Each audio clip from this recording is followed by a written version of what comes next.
So I grew up in Northeast Ohio. I was born and raised in Akron. Growing up, my dad was a bricklayer, so I grew up in what I call the traditional working class blue collar family. Probably not unlike most parents during that time frame. My mom did not work outside the home, so I call it as traditional of an upbringing as you could possibly have.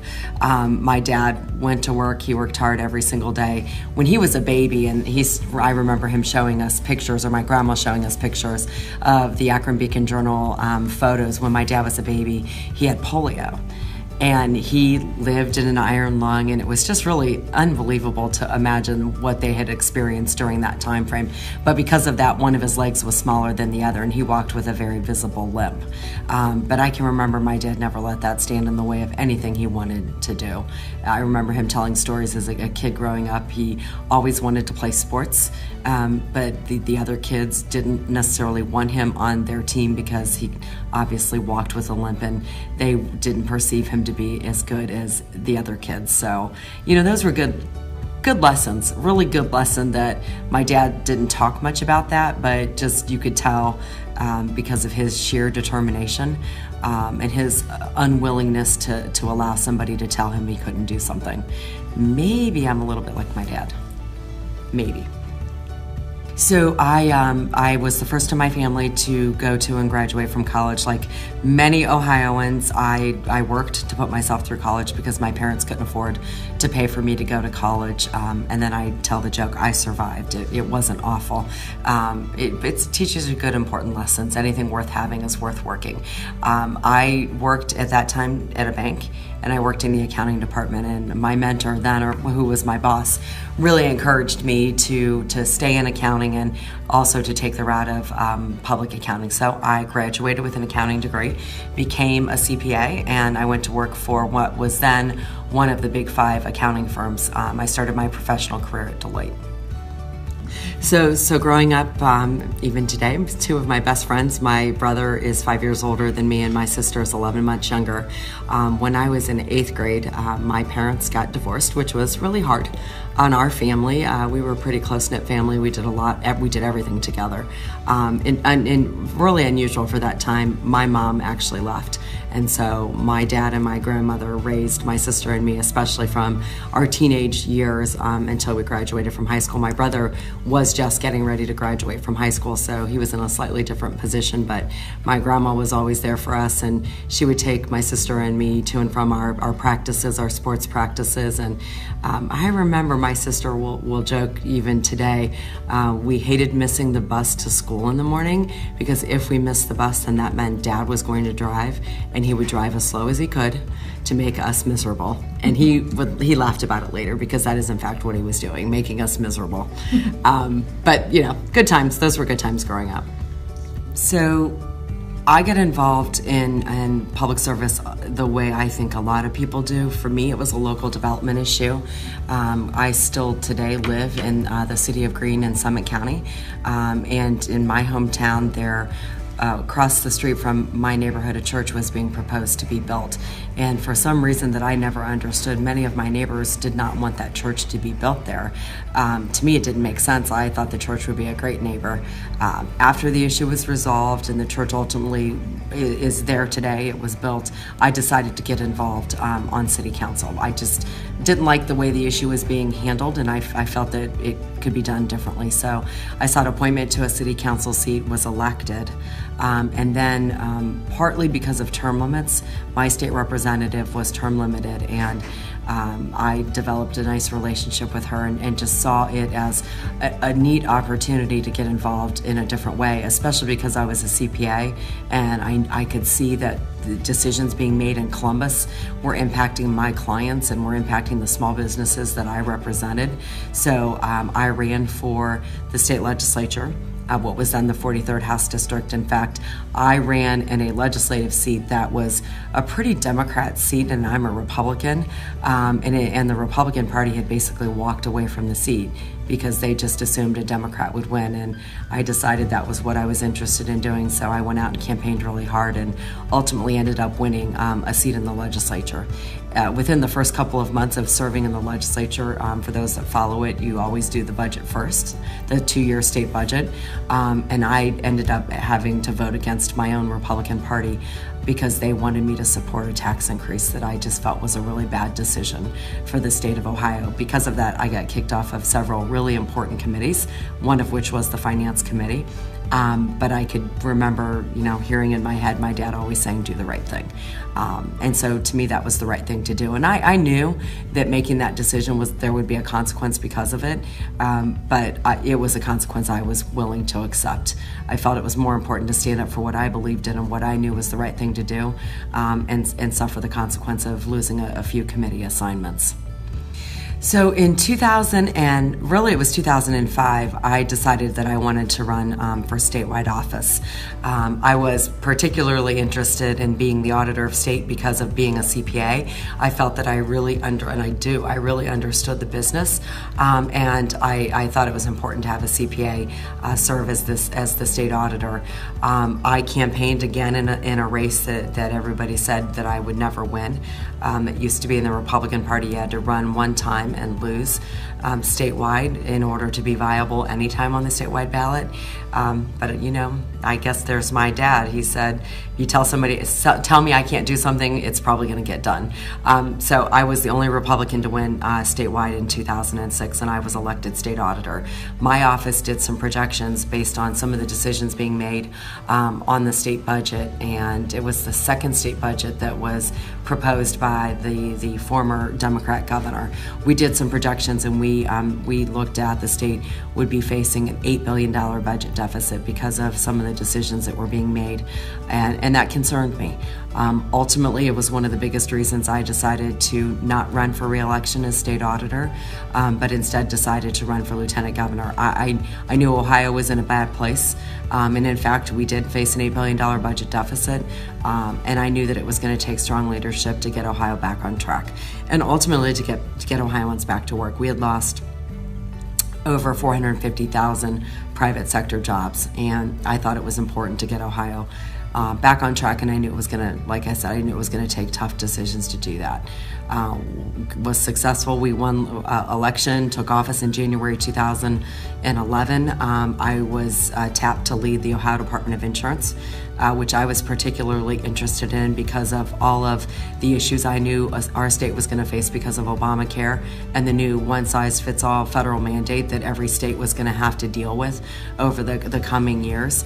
And I also was tapped to lead CSI, which is the Common Sense Initiative regulatory reform. And I'll very simply explain regulatory reform. I don't think it's the government's business, nor do I think they should care what color a business paints its walls or what type of light bulbs a business puts in its light fixtures. And too often government overreaches with regulations, and all that does is stand in the way of a business being successful and ultimately employing more Ohioans. Regulations can be necessary to protect the health and safety of Ohioans and our workers, but too often government has overly burdensome regulations. That I have very much enjoyed. Because of that work, over 6,000 business regulations have been changed or eliminated. And we truly stay focused on making sure that whatever the proposed business impact is that a regulation is going to cause, that it's absolutely necessary. To protect the well-being of Ohioans, to protect their health and safety, or because the legislature has passed a law and requires us to do it. I can talk as much about that as you are interested, because I love regulatory reform, but I do think it has been one of the major parts of making Ohio a jobs-friendly state once again. We closed the $8 billion budget hole. We cut taxes by $5 billion. We eliminated the small business tax for nearly every small business in Ohio, and also because of regulatory reform, nearly or over 450,000 people are back to work in the private sector, and I think that's really important. Ultimately, the goal is to make, my personal goal is to make Ohio the most jobs-friendly state that it could possibly be. Absolutely. One of the things that has been important to me is to always feel like you're doing something that matters. Whether it's the time that I spent, 16 years I spent in the private sector working as a CPA, or the opportunities I've had during public service. I feel like Ohio's made progress. And I think that more Ohioans are back to work. Yet, as I talk to people across the state, there are still some who have not been able to take advantage of the economic growth that we have seen in Ohio over the last 5 years. I also see that we continue to have stubborn problems, and I think the next governor needs to be in a position to be able to present real solutions to those stubborn problems. I have the energy, the excitement, the drive, and the policy recommendations to begin to solve some of our stubborn problems. My priorities will be to continue job creation in the state of Ohio, fix our public education system so that every Ohio student has the opportunity to choose a career path or a college path, truly tear down the wall or the barrier that exists between those that want to take a career track versus a college track. We have jobs open today in the marketplace, but we need kids with the skills to take those jobs, and I believe those skills should be taught in high school. You should be able to come out of high school and get to work in a well-paying job doing something you really enjoy, and that's really important to me. Strengthening Ohio families, reforming our social welfare programs so that we can address the needs of individuals the way that they need those needs to be met. I can tell you as a Republican, I believe, and I don't think this is a Republican value, I think it's an American value. I believe in the inherent dignity of work. That's what my dad taught me, and my dad was a lifelong Democrat, so I need to remember that really is just the values I was raised with. They weren't necessarily political values, but I believe in the inherent dignity of work, and I believe that we begin to strengthen our families and to combat multi-generational poverty by giving kids the opportunity for a good education, for hope for a job when they graduate, and really break that cycle of multi-generational poverty. We're going to continue regulatory reform and get it throughout every corner of every state agency to make it easier to create jobs in Ohio. And then the addiction crisis that we face in Ohio. It's a complex problem and it warrants a comprehensive solution. As governor, I will be the loudest voice demanding that the federal government shut the poison off at the border. We know heroin is coming in through Mexico. We know carfentanil is coming in the powder form from China, but through our northern border, through Toronto. We need to stop it at our border. We need a more comprehensive law enforcement effort so that local law enforcement's talking to state, talking to the federal government, so that we can get the drug dealers off our streets. We need more and better treatment, and I'm prepared to put forth a comprehensive solution to really start getting at what ultimately needs to be done to make sure that every Ohioan has the opportunity for their American dream. This issue is personal for me, and many of those that might watch this may already know. I am dealing with this in my own family. Both of my boys have suffered through addiction, and I can tell you that I personally understand how it rips families apart, but also how it destroys dreams. I'm very fortunate today that both of my boys are sober and are doing well, but it's one day at a time. And as a parent, I can tell you the most important thing for me is that my kids just have the opportunity to live their life and define their dream and achieve it. And addiction stands in the way, and it's crippling Ohio families, and we have to stop it. It's an annoying, stubborn question about why Ohio is ground zero for this addiction epidemic, and I have some thoughts, but then I've also recently read the book Dreamland, which I would recommend if this is a subject that you want to learn more about. First of all, I think one of our major economic advantages is our highway system, and the fact that we are within 500 miles of 60-70% of the population of this country.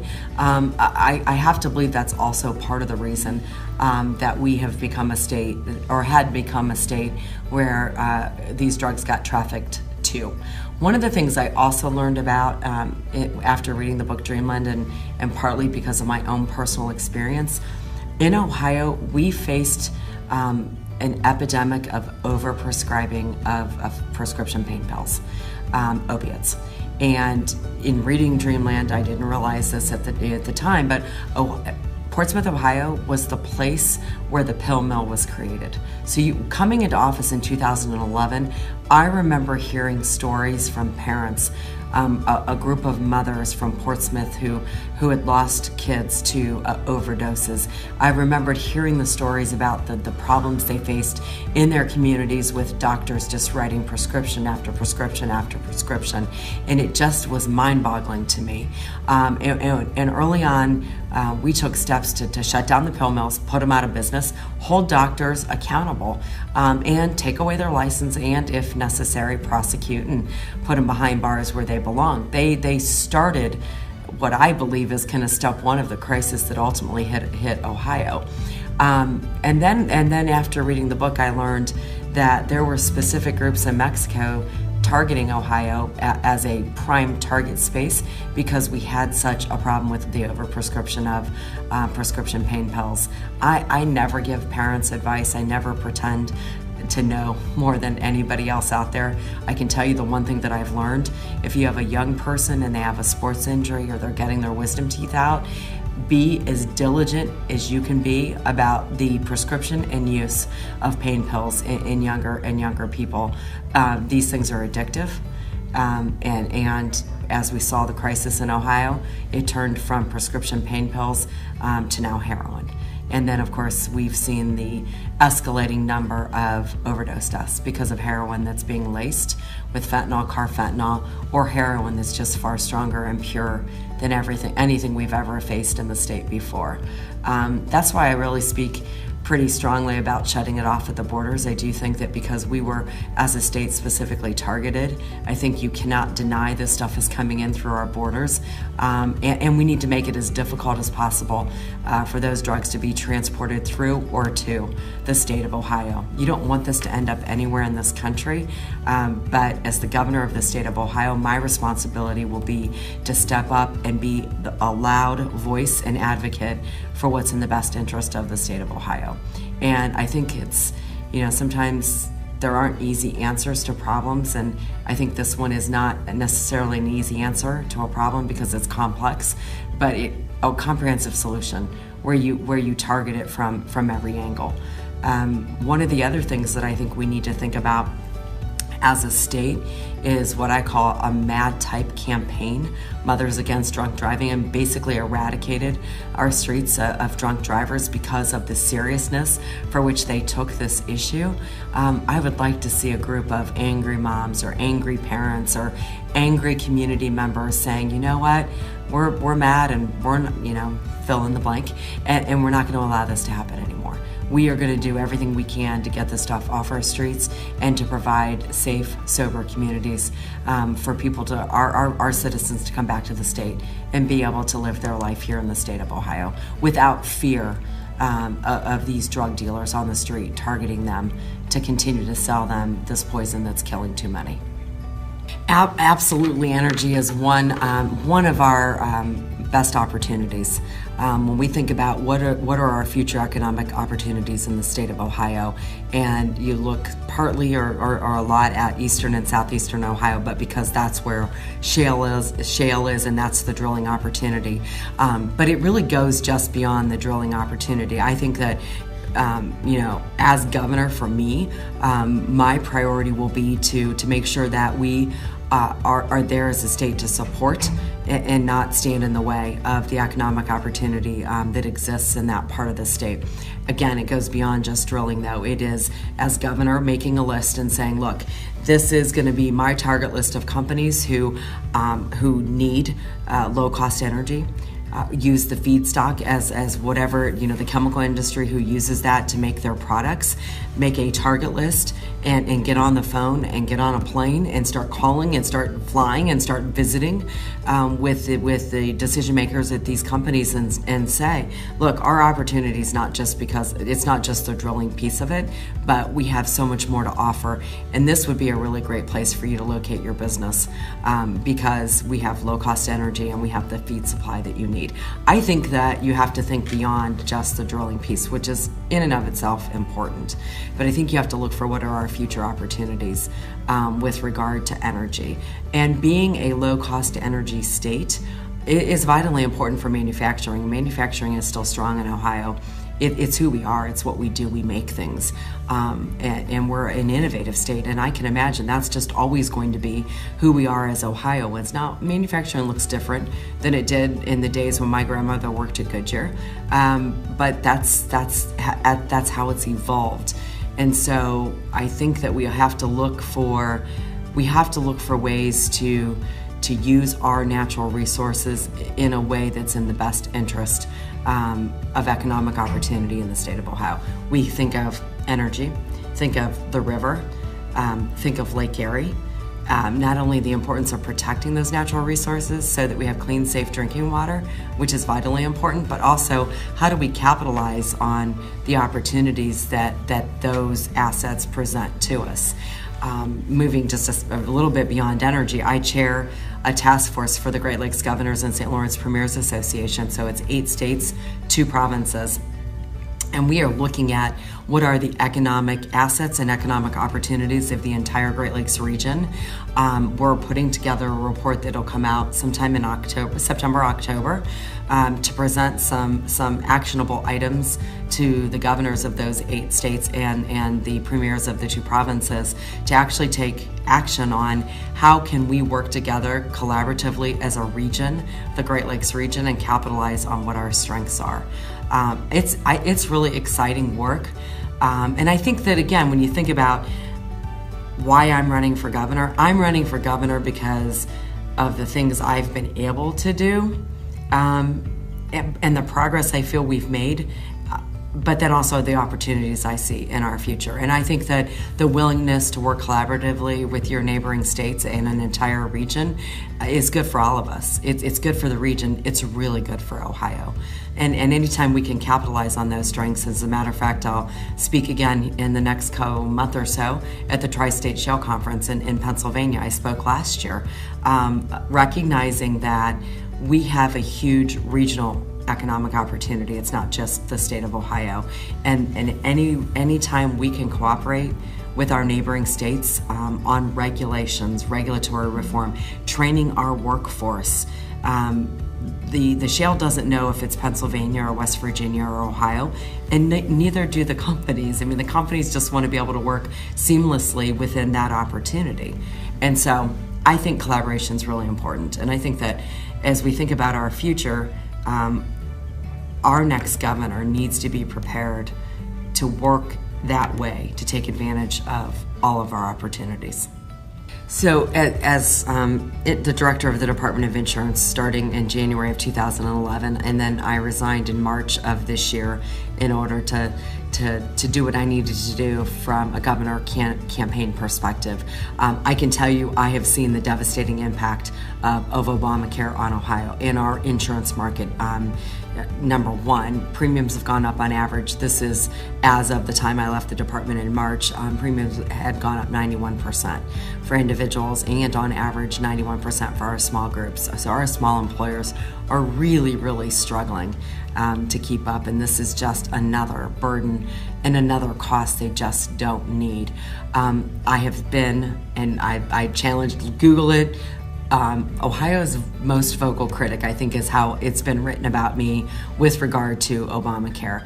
The Medicaid expansion is not sustainable. We just cannot continue it into the future. Very soon, I will roll out another major policy initiative, my first, and I would say I'm the first in the gubernatorial race across both sides of the aisle to introduce a major policy initiative with tax simplification 2 weeks ago. I'm also going to roll out a major health what I call health reform. It's Ohio's alternative to Obamacare. And it's going to be a consumer-driven, market-based approach to offering choices to Ohioans. If we can get, and I hope, and I'll say when we get Congress to step up and repeal and replace Obamacare like it was promised, we absolutely need them to do that. If that can't get done, then they need to give us flexibility as state leaders to design systems that work for our state.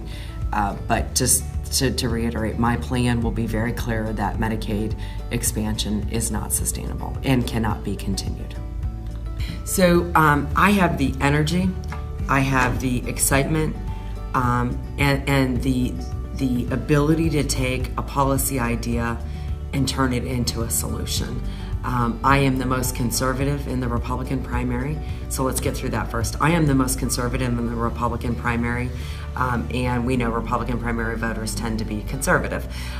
We also know that I have won tough races in the past when others said I couldn't win. I am the only one in this race that can say I survived what was the very difficult year for Republicans in 2006 when I was elected state auditor. I have 16 years of private sector experience consulting with small businesses all across the northeastern part of the state. I understand from dealing with working with my customers or my clients what high taxes and excess regulations does to a business. I have brought that knowledge, that experience, and my dad's willingness to challenge the status quo with me every step I've taken. I have the record to demonstrate that I have challenged the status quo, and the work that we're doing at CSI and regulatory reform is all about challenging the status quo. And it's not just what we're doing, but it's working. It's working. It needs to continue in Ohio. And I am the one candidate that can step up and present the types of solutions that we need in order to take Ohio to our future and to make sure Ohio's best positioned for the future. Moving into the general election, I am the one candidate that can say I win tough general elections, and I think that's really important. If you are a Republican and your interest is making sure we have a Republican elected governor in order to lead our state into the future, I am the candidate that has demonstrated that I win tough elections, and to me that really matters.